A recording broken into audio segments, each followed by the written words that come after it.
لله رب العالمين والصلاة والسلام على أشرف الأنبياء والمرسلين نبينا وقدوتنا محمد عليه أفضل الصلاة وأزكى التسليم. اللهم علمنا بما ينفعنا وانفعنا بما علمتنا وزدنا علما يا رب العالمين. We are nearing the end of the hardest lesson we've had so far, the lesson on the possessive construction. If you would like a brief recap, I'll try to share this and see how it goes.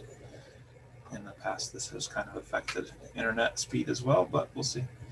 Okay, so we're talking about making a possessive construction. Anything that has to do with the relationship of possession, grammarians point out that we're talking about the genitive case. The genitive case is used to talk about the relationship between nouns, whether that relationship is one of possession or one of time or one of place. In the English language, we use two techniques or two formula to communicate possession. The first is using an apostrophe. That's the easiest and the most widespread way. Abdullah's book, Yesterday's Newspaper. The second is using of, a little bit more formal, a little more archaic, the Prophet of Allah, a friend of mine. In Arabic, we're only going to be using the second. That's exactly how we establish possessive possession in Arabic, by using this sort of word order, the Prophet of Allah, a friend of mine. So if you're translating in your head, this is the formula that you're leaning on and relying on, not this. There's no equivalent to the apostrophe in Arabic, nor is there any equivalent to the word order that we use with an apostrophe. It's the opposite. Okay, so our sample example was Kitabullahi, the book of Allah. Kitabullahi. And we pointed out several things about this construction. First of all, let's name the different parts. The first part is called the mudaf, literally the thing that is being possessed. The second is called mudaf ilayh, the thing possessed to, literally, the thing that's doing the possessing. So here we have kitab is the mudaf, it's the thing that's being possessed, and it's being possessed by Allah, the mudaf ilayh, the possessor.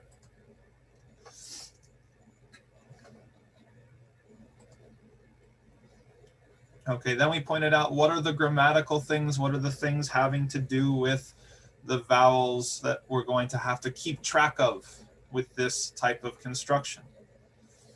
Okay, the first thing that we notice is that kitab is in a form that's different from anything we've ever seen up until this point. Before this point, before this lesson, it was either al-kitabu or kitabun. It was either definite, al-kitabu, the book, or kitabun, a book. There was either alif lam or a tanween.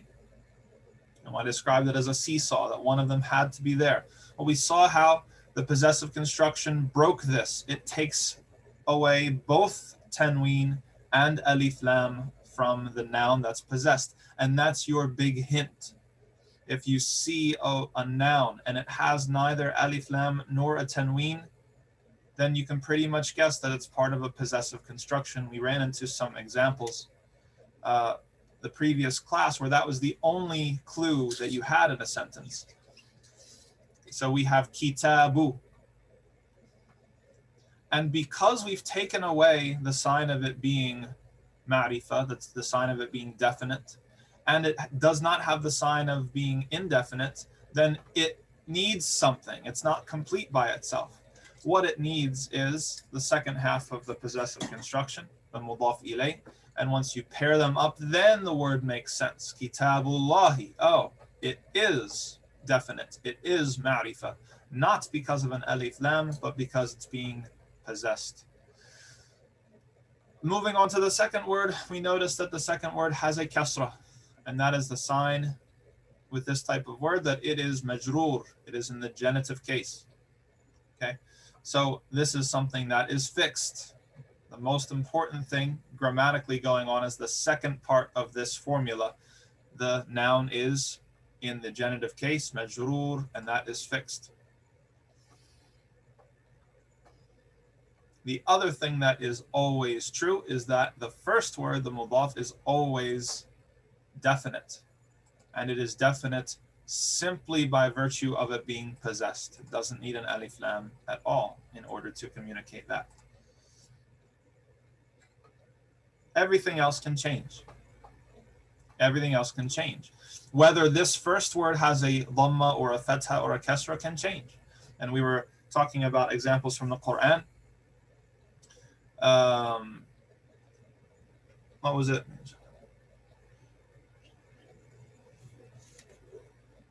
Oh, I had it on the tip of my tongue. We had some of you were asking for more examples from the Quran, and there are plenty.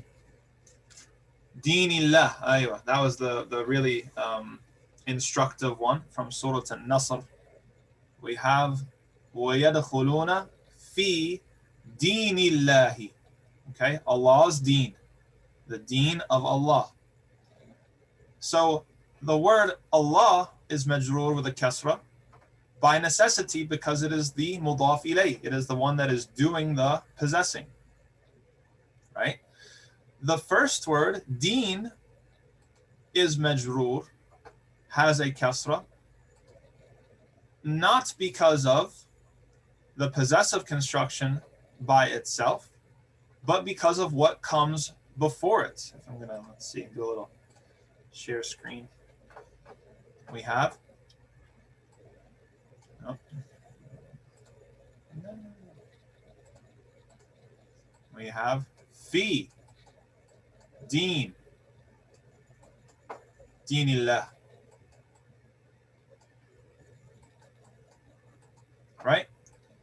So deen has a kasra because of fi, which we learned previously. It's a preposition. Anything after the preposition will have the case, the genitive case. It will be majroor, demonstrated by the kasra. Fi deenillahi. We also have,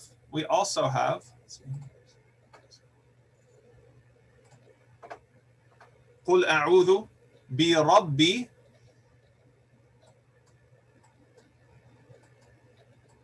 النَّاسِ.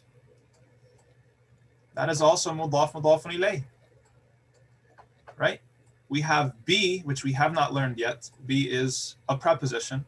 It's one of the more flexible prepositions. It does not automatically or easily translate into anything in English. Then we have Rabb, which is one of Allah's names, subhanahu wa ta'ala. Rabbi an-Nasi.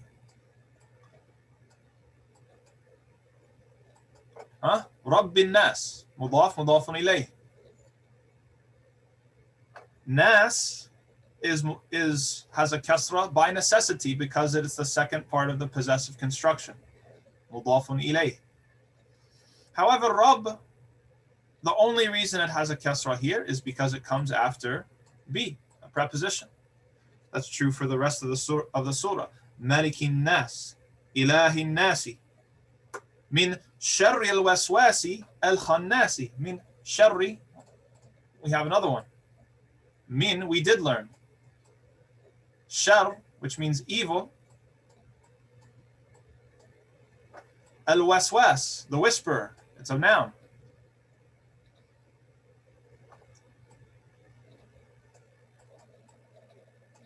Al-waswasi, yes.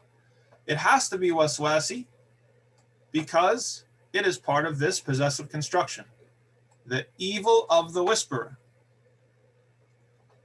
Sharri al-waswasi al-khannas. Why does sharri have a kasra? Because of the preposition before it. Min, which we learned before. From the evil of the whisperer. Min sharri al-waswasi al-khannas. The same goes for Surah Al-Falaq. Mashallah. Good. Maliki Yawmiddin. Oh, that's a really good one. Why?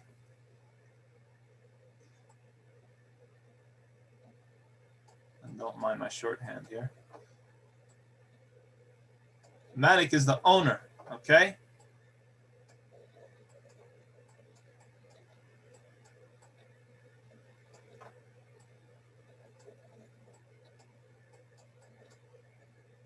Id-Din. Deen has to have a kasra because it's part of a possessive construction with yom. The day of, deen can be translated here as recompense, like a dain is a loan that you take out or an obligation that you have to pay. But we have a double possessive construction because Malik means the owner. So this is the owner of the day of recompense, which is why yom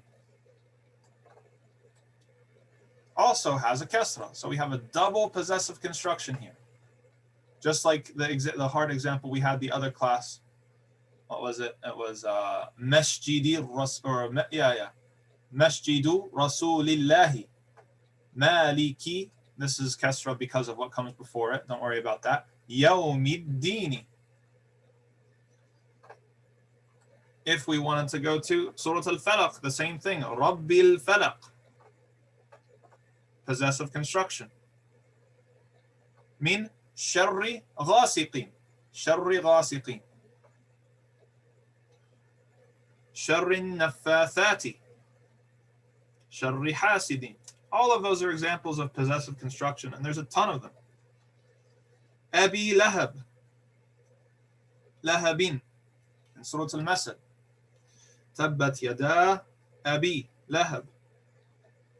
I don't want to go into that one too much because it's got some exceptions that you guys aren't ready for yet.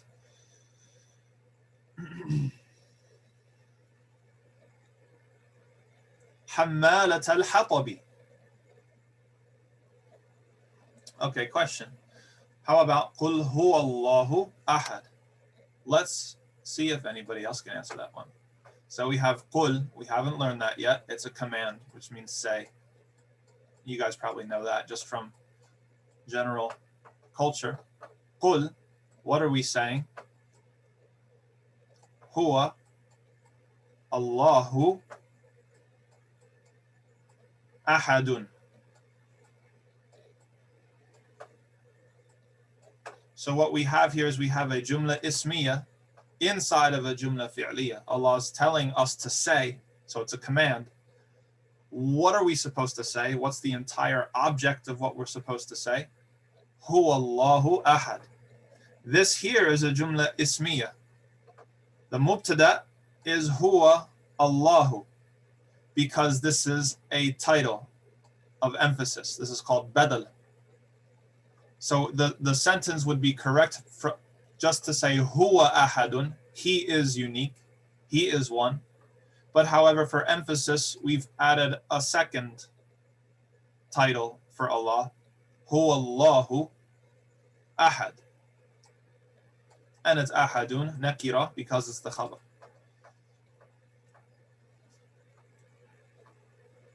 So the telling point there, Sister Mir, is that there's no kasra to speak of anywhere. If there's no kasra, then we know that there's no mudaf, mudafun ilayh, there's no possessive construction. If you're looking for an example that's clearer about this sort of device in Arabic, giving titles and adding to the mubtada, just think about the verse in Surah Al-Hashr where Allah lists a bunch of names, right? هو الذي لا إله إلا هو الملك القدوس السلام المؤمن المهيمن العزيز, right? Allah keeps going. They're all titles emphasizing different aspects of who Allah is. But grammatically, they're all part of the mubtada, right? Thank you. Okay. So that should, there's tons of examples to be had. Those are just a few of them. Let's get back into the book and try to see how far we can get in this lesson. Once we complete this lesson, inshallah ta'ala, we will have a review lesson at the request of some of the students. And at that point, I think we're also going to open up the registration again for maybe there were some other people in the community or beyond the community even that have done a little bit of Arabic and would like to join up with the class. So for those who have already studied up until this point, through the Medina curriculum or another one, we can open up registration again and see if we can get some more people involved. And if not, alhamdulillah, because we have a very nice amount of students. Okay, so we left off at this exercise. The instructions, which you won't understand yet, say كون جملا مفيدة بملء الفراغ فيما يلي, meaning make intelligible sentences by filling in the blanks for what follows. Now, this is going to be the trickiest application of applying the possessive construction. Some of these are really easy, right? Like number 3 is super easy. Muhammadun sallallahu alayhi wasallam Rasool. Everybody knows what the answer is for that one. However, others are going to be difficult, right? Especially if the blank is in the first word. Number 1 is somewhat difficult. You have to think ahead. You have to look at the second word and say, oh, al-bayti, that has a kasra. It's majroor. Something had to make it majroor. Something had to make it have a kasra. What possible thing could have come to make it have a kasra? Well, the thing that we're studying right now is the possessive construction. So there has to be a noun here that the house is possessing. And then you look to the khabar and you say mughlaqun, which we had said before, last class, means closed or locked. And so then you have to kind of work backwards. What noun added here, possessed by the house, could be locked, right? And so on and so forth. So we'll do our best and we'll give it a shot. Bismillah. I'm just going to go down my list in order of who I have here. Brother Tamim, can you give number 1 a shot?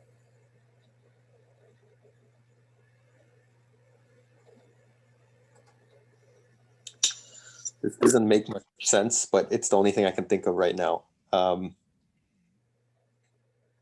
Babul Baitil Mughlaqun. Yes, that is correct. Good job. Translate that for us. The door of the locked house. Okay, Aywa, good. So you knew the answer because that's the only thing that makes sense.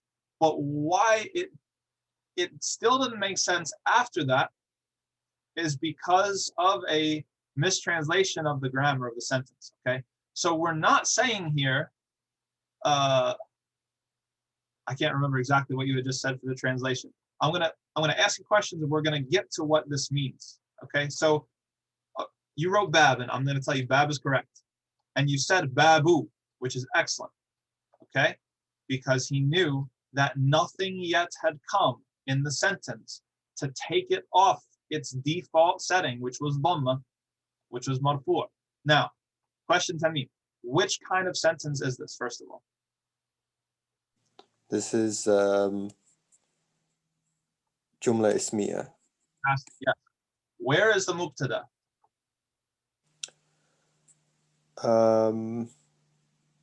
Babul Baiti. Yes, fantastic. So if we're going to draw a line between our mubtada and khabar, that's where it is. So Babul Baiti is our mubtada.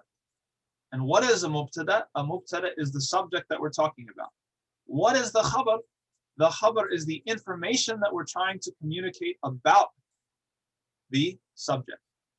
So the mubtada would translate as the door to the house. We would say in English to the house, even though literally for the house. The door to the house. What's the khabar translating to me? Is locked, or that's it right there. Okay.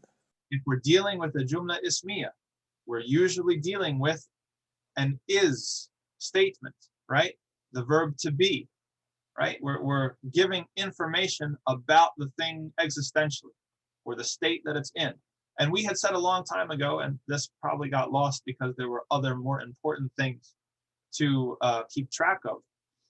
We don't have is in Arabic. So we said, if we have a jumla ismiya, where do we put is? We put it right at the junction between the mubtada and the khabar. So here we have babul bayti, the house to the door, mughlaqun, is locked. And now it makes sense. And I like how he was able to still put the right word in place just by knowing what had to go with bait, even if he didn't understand the entire meaning of the sentence. And that's what we're going for. We don't want anybody to think that they need to have it all figured out before you participate. Participation is the path to understanding.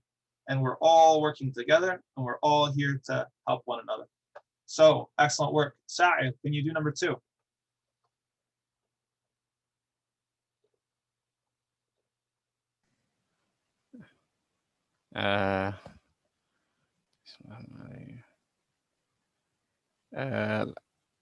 أين محمد سيارتي. Good. What does it mean? Where is Muhammad's Sayara? What is Sayara again? Is Oh, car. okay, excellent. Good job. So he sees Sayara and he sees Aina. Excellent work. But great try. It's not correct, but I'm really glad that you said what you said, because this is going to help reinforce a concept, which is why everyone needs to participate, even if they're not sure. So listen to when he translated it. Listen to when he translated it. He said, where? He knows Aina. You must not be in the Okay, I think I get it now. Sorry, I did not hear you. Okay, so he says Aina. He knows it's a question, where. He translated it as, where is Muhammad's car? Okay, so listen, he used the apostrophe, and the apostrophe turned him around. Yes. Right, because in English, if you use the apostrophe, Muhammad's car, the possessor comes first, and the possessed comes second. But we have to remember that the order in Arabic follows the order of using of. So we would say, where is the car of Muhammad? And then we realize, oh, wait a second, it can't possibly use that word to fill in the blank. So No. give it another shot? Yes, inshallah. أين مفتاح سيارتي. That's exactly it. But no, thank you so much for doing that and going through that process, because that is really educational for everybody. Aina miftahu sayarati. Miftah is marfu' because that's the default. It has nothing to take it away from being marfu'. And as-sayarati has a kasra. It's majroor because it's the thing that's possessing the miftah. So instead of what we said before, now we have where's the car key?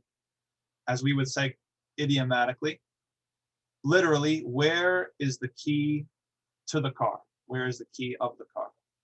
Excellent work. Good job. Next in line, Masarrat. MashaAllah, you got a very nice, easy one. Number 3. You already did this one. Okay. Muhammadun sallallahu alayhi wa sallam, Rasulullahi. Good. Well, it wasn't as easy as it could have been because they didn't tell you what haraka was here. So you did that 100%. Rasool, Allahi. So let's ask you some enrichment questions since this one was easy. So what type of sentence are we dealing with? Jumla ismiya. Very good. Where is the mubtada? Mubtada is Muhammad sallallahu alayhi wa sallam. And the khabar is here. And so what is the grammatical case of Rasool and why? It is marfu'. Good. Why? Why? Because it's the khabar. That's the correct answer. Because it's the khabar. And why doesn't it have alif lam or a tanween?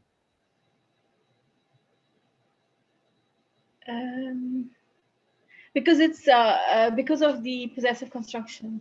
Good. Because that specifies it. Good, because it's mudaf, it's possessed, so it doesn't need it. Right. And so then what is the grammatical case of Allah? It is majroor. Very good. Excellent work. Okay, great job. See, I can make it difficult if I really need to. Next up, Brother Muhammad Tariq, number 4.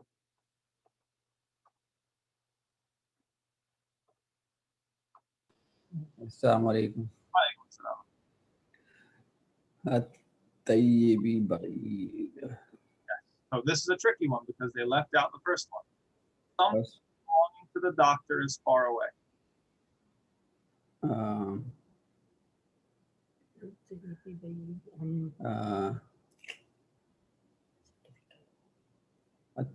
في الطيب بعيد. No. So if you want to know whether it's correct or not, just translate it. You'll know right away. The doctor is far away. My doctor is far away. My doctor. Okay. My doctor is far away. So طيب بعيد. let's back up just a second. So we know that a tabib has a kasra, tabibi. Yeah. That means one of two things. Either there's going to be a preposition here in the blank, or there's going to be a noun. And this is part of a possessive construction. Okay. طارق طيبي طارق طبيب طارق طبيبي بعيد. طارق الطبيب بعيد. Did you say tariq, like road? No, طارق the name. Oh, tariq al-tabib. Oh, so translate it. What do you mean to say by that? I want to say that Tariq doctor is far away. Oh, very good. Excellent. That's a really good thought. And that would be a complete sentence. But that causes us one problem, in that if we were going to say Tariq the doctor, and that's our mubtada, then Tabib would be marfu'. It wouldn't be majrur with a kasra. What we need here, just like Qul huwa Allahu ahadu, the same exact thing. Huwa, he, Allahu, marfu', still ahadun. What we need is a common noun here that is being possessed by the doctor. Because the doctor can't be majrur unless either there's a preposition, but that doesn't really make sense here, or the doctor's possessing something. We're talking about not the doctor himself, but something possessed by the doctor is far away. So what possibly makes sense here? Maybe the doctor's office is far away. Very good. That's a good example. So what would we say? Looking for office. My office. I don't know what's the office. How do you say office in Arabic? Office is You can use maktab. We had learned maktab before as a desk. Tabibi. Maktabut tabibi بعيد. There you go. Excellent work. MashaAllah. Yes. Maktabut tabibi ba'idun. Excellent. So now we see how it's a puzzle. Everything has to fit together, right? If we are going to say one thing, it's going to have, like I said, dominoes. It's going to affect everything else. May I just ask a question? Yes, please. Is this word ba'id, is this masculine?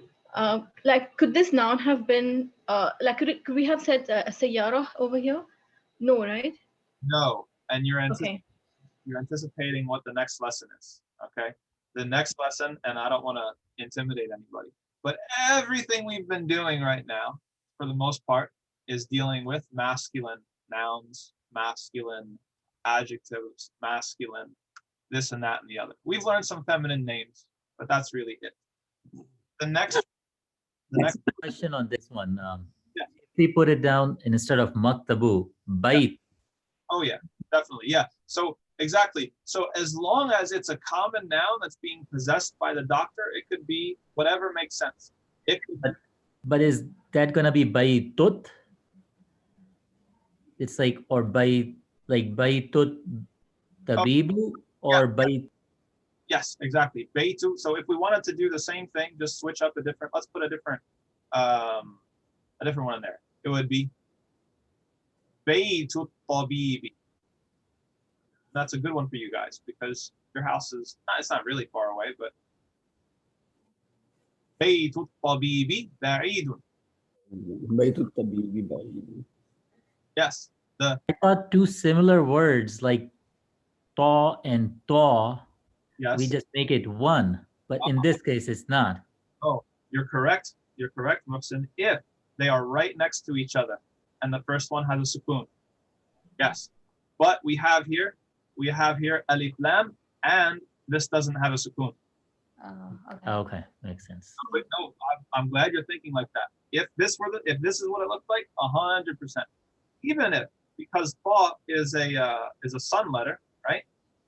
Even if it was this, we'd have to do something, right? Yes. Wouldn't necessarily make idgham, we'd do something else, but that's another lesson. But because it has a halakah, because it has a dhamma, then it is the idgham does not apply. Very good. Okay, thank you. But Ilham is going to do the next one. No. Oh, Okay. sure. I'm just going to recite some poetry to you first.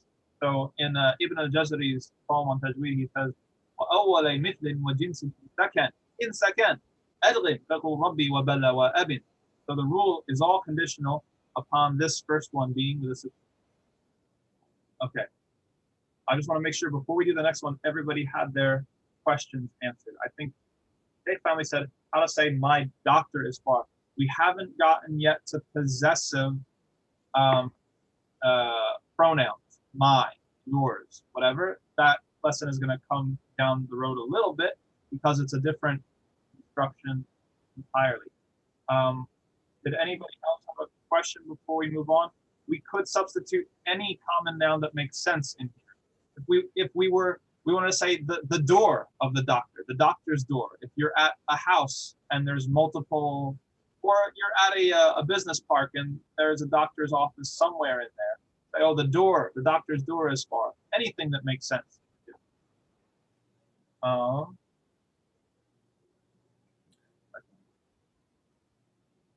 Ilham can do the next one. Yes. Assalamualaikum. Al-Quranu Kitabillahi.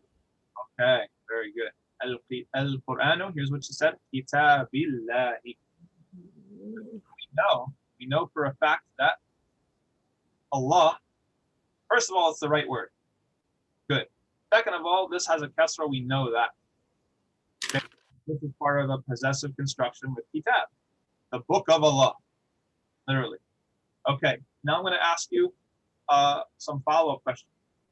So, what type of sentence is this for Errol? Jumla Ismiya. Fantastic. Yes, it is.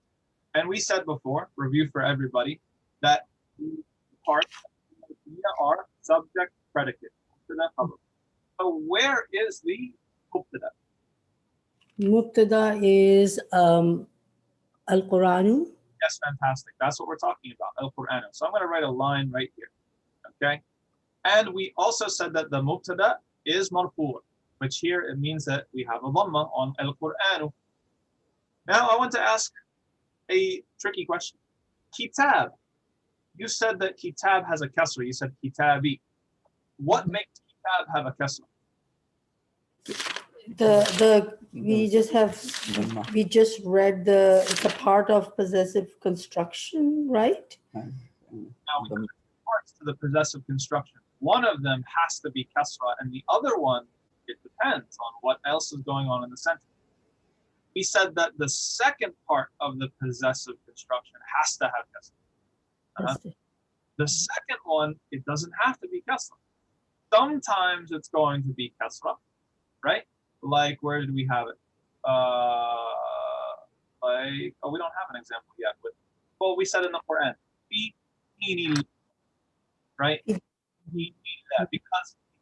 he came before deen, making it with a kasra. However, look at the example number 3. We have Muhammadun mubtada, Rasulullahi.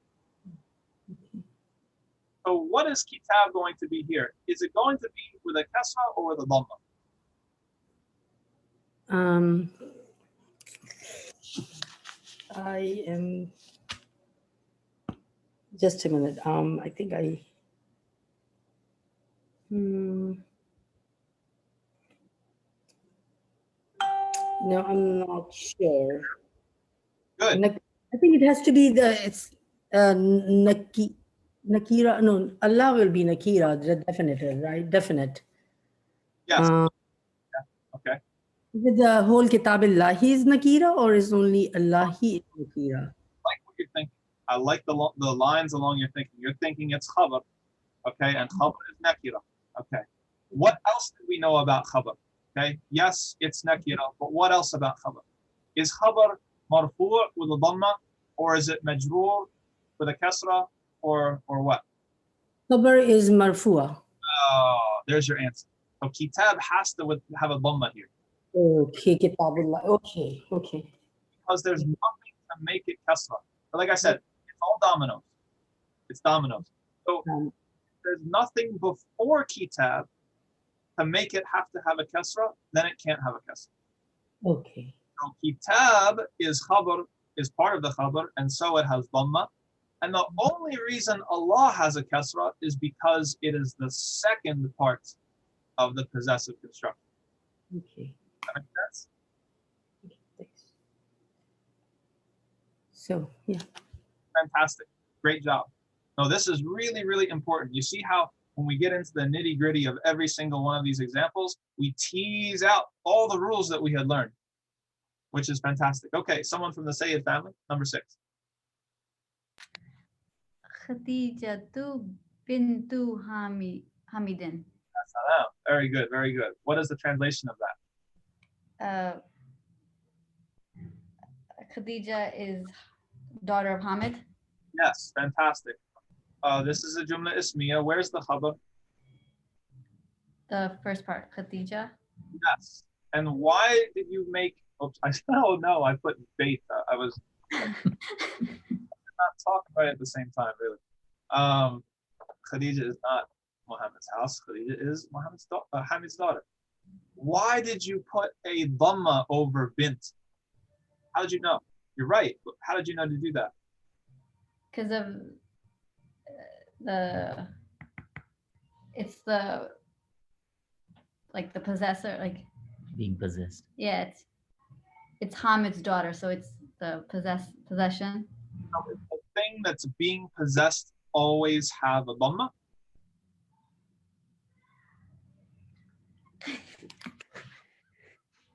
Should I look?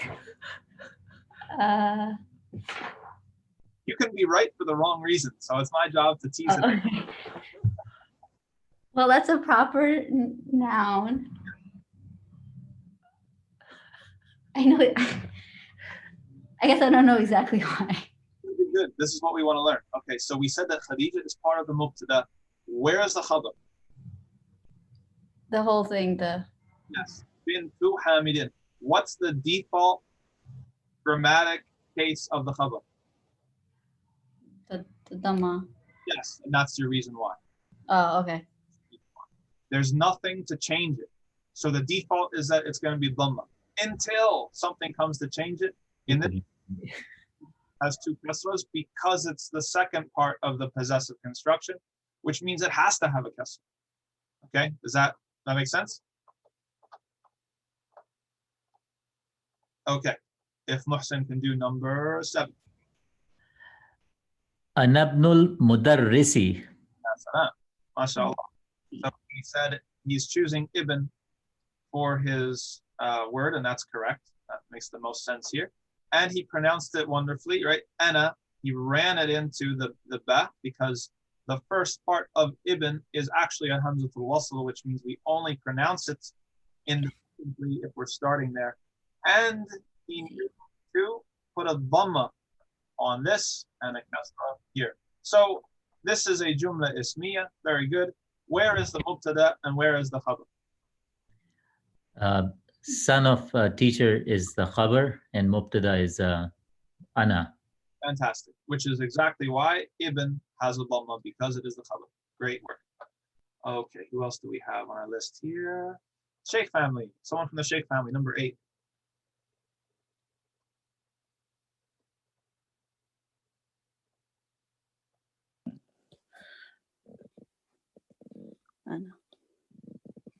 Ana ibnul mudar. Ana ibnu Wait. ibnul mudarrisi. Mudarrisi. And Abdul Mudarrisi. That's excellent. And that's exactly what Muhsin said just about 10 seconds. Oh, what are we looking at? Because we were debating why does that example one babul was a babul baiti, why is that ending in a kasra, why is it not ending in a dhamma? I see, mashallah. We were doing the class. So we were just talking about Ursa, why is that kasra not a dhamma? Which one is Kasra? Which one are you talking about? The first example. Bab? Bab has a dhamma. Bab. No, the T. Oh, good. Thank you for asking. Okay, because this is part of a possessive construction. Which part of it? Bait is the second part. We said, what's fixed about the possessive construction? What's fixed is that the second part has to have a kasra. That's what shows that it's doing possessing. It's possessing something. If it had a dhamma, it would simply mean door, the house, right? It wouldn't mean there any relationship between the two at all. What communicates the fact that there's a relationship of ownership or possession between those two nouns is that the second one has a kasra. So, wahi. Okay. Then in the same thing, then Muhammadur Rasulillahi. No, very good. Because is there a, thank you for asking this. No, this is very important. I want, if you have a doubt, if you don't get it, I want you to ask. Is the relationship between Muhammad and Rasool a possessive relationship? No. No, the possessive relationship is between Rasool and Allah, which is Yes. which is why Allah has a kasra. So what's confusing? What's the confusion here? And this is great that we're talking about it, is that in example number 1, the possessive construction is part of the mubtada. Whereas in example 3, the possessive construction is part of the khabar. Look at where I drew the line to separate, okay? In here, we're talking about babul bayti. That's the mubtada. We're talking about the house's door, or the door to the house. What are we going to say about it? It is locked. Number 3, our mubtada is more simple than that. It's just Muhammad sallallahu alaihi wasallam. That's where our line is, and that's where our word is would be placed if we're translating. So Muhammad sallallahu alaihi wasallam is, what are we saying about Muhammad sallallahu alaihi wasallam? We're saying that he is Rasulullah, right? So that's the confusion. Don't be confused by if they put a possessive construction in the mubtada, in the khabar, even in the object of a verbal sentence, even as the subject of a verbal sentence. It can move around, right? But it's a unit. Those two words, the two words are a unit. And so the second one always has to have kasra. The first one is more fluid than that. It depends on where it is in the sentence. Because bab is part of the mubtada, the default that mubtada is marfu, the dhamma, which is why bab has dhamma. Here, Excuse dhamma. me. Sorry. And so default, one second, sorry, Rasool has dhamma because it is part of the khabar, and the default position of khabar is that it has dhamma. Yes, Mr. Aaron. Sorry, just quick question. I think you talk about verbal construction. These are jumla ismiya, right? I'm sorry? You said something like verbal sentence, but Verbal sentence. I said just to prove a point. These are all jumla ismiya, yes. But just to prove a point, the possessive construction can be inside of a verbal sentence. It can be anywhere, right? It doesn't have to just be in one place in one type of sentence. These two words coming together. They can be part of a jumla ismiya. They can be part of a jumla fi'liya. They can, if they're part of a jumla ismiya, they can be part of the mubtada. They can be part of the khabar. If they're part of a jumla fi'liya, they can be part of the fa'il. They can be part of the Maf'ul, they can be the doer of the verb or the object of the verb. It can move around. It's flexible. So the only thing that's fixed in the possessive construction is that the second part has to have kasra, right? The first part, it's going to move around. It might be in the subject. It might be in the predicate. It might be the doer of a verb. It might be the object of a verb.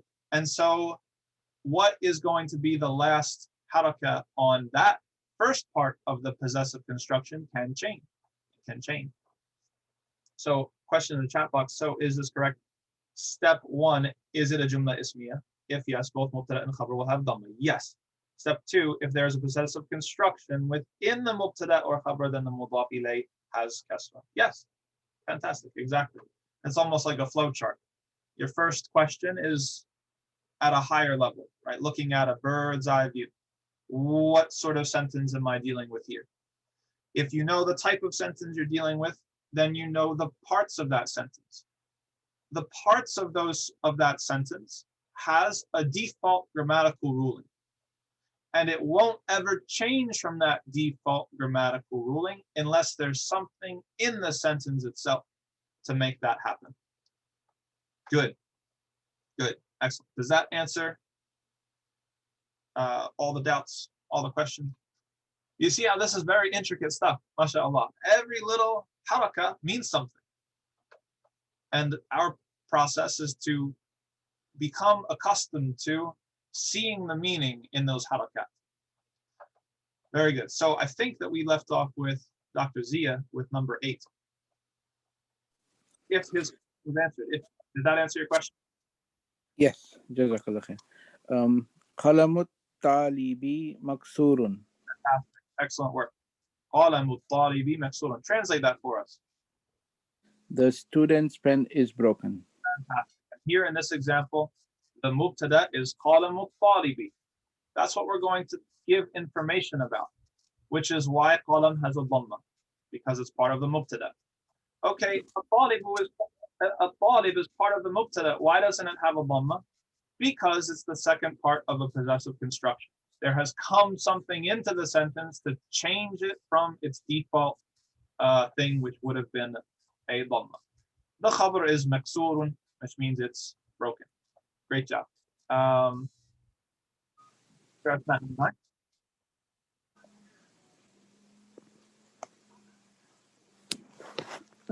Babul masjidi maftuhun. The door of the masjid is open. Fantastic. And now we have, just like in the previous example, we have is a jumla ismiya. The entire thing is the mubtada here. So we have a possessive construction inside of the mubtada. Why does bab have a dhamma? Because it's part of the mubtada. And the default ruling of the mubtada is that it has a dhamma, it's marfu'. Okay, smart guy. Why does al-masjid then have a kasra if it's part of the mubtada?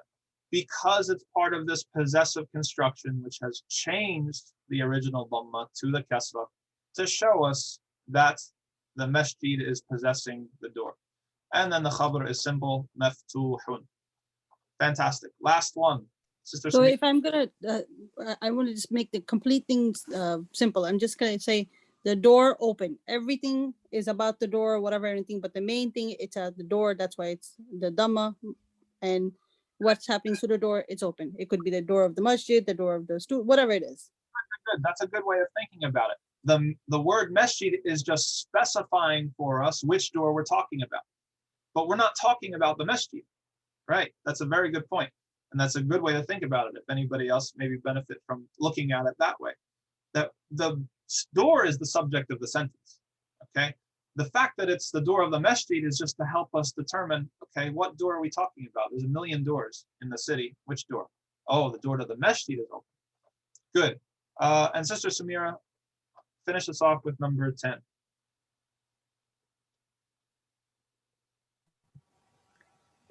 خرج المدرس من مكتب المدير. Oh yeah, mashallah. Translate that for us. The teacher left from the principal's office. Oh, fantastic. Now, because of time, we're way over time, but I'm just going to explain this sentence. This is what we were looking for. Now look what they did. They gave us a verbal sentence. They gave us a jumla fi'liya. So the parts of the jumla fi'liya are different than the parts of the jumla ismiya. What do we have? We have fi'l, which is a verb, right? We can do both. Verb. We have subject, which is fa'il. And we have which is object or maf'ul.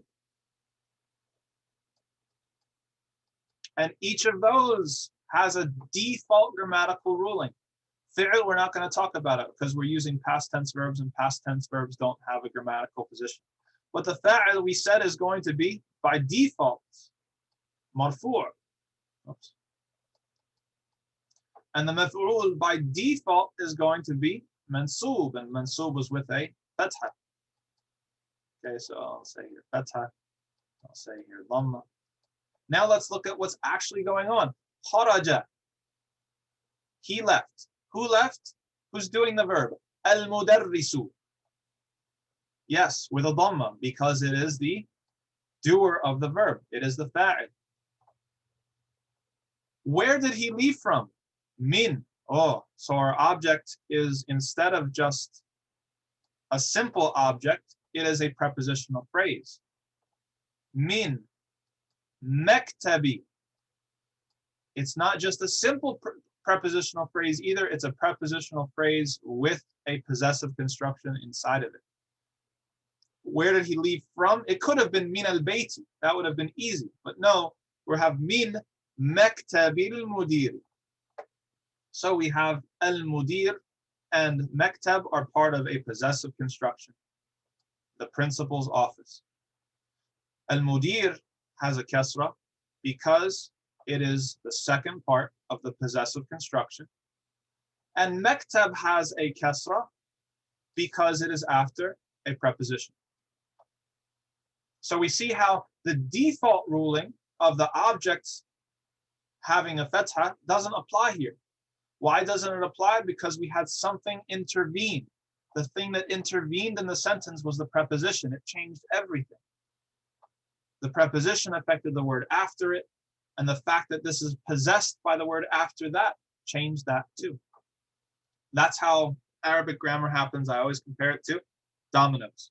It's going to affect the thing that comes after it. So I'm really, really glad that they gave us that example.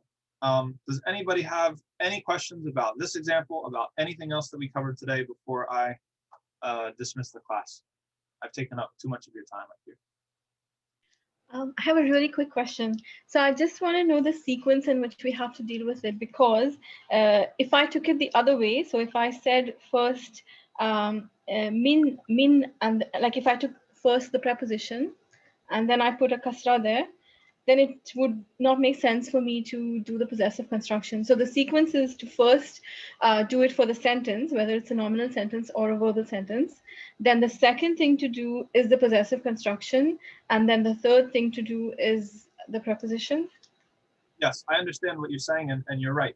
If you're just looking at the sentence from right to left, when you get to maktab, you come into a problem, because maktab doesn't have alif lam, and it won't have tanween. But what you're eventually going to be training your eyes and your mind to recognize is that if you see a noun, an ism, and it doesn't have an alif lam, and it doesn't have a tanween, you're going to start to anticipate that it's possessed by something that comes after it, right? Does that make sense?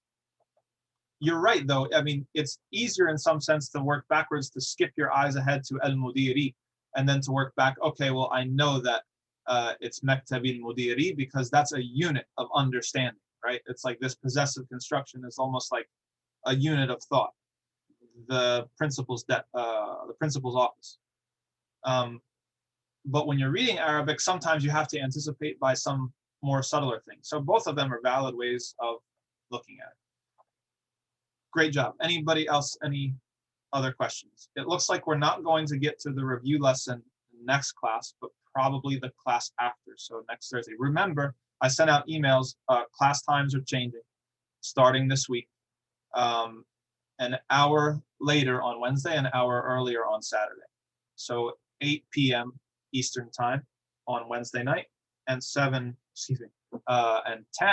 a.m. Saturday mornings, inshallah. Anybody else? Any questions?